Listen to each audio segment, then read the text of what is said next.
How to add Google Calendar. So basically, if you would like to add Google Calendar, it is very simple to do so. All you have to do is simply go ahead and first of all open your browser and go to calendar.google.com, which is the official website, right? And once you've done that, from the very bottom left, you'll find this option that says other calendars, and you'll find the plus icon next to it that says add other calendar. You can click on it, and there are many ways to add it. First, you can subscribe to a calendar.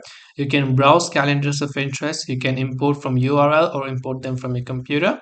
But if you want to create or add a new calendar, you can also select create new calendar option. Simply give this calendar a name right over here, whatever else it is that you prefer. Then you can also go ahead and then basically type in whatever description it is that you want to. Then you want to simply go ahead and choose a time zone for your calendar.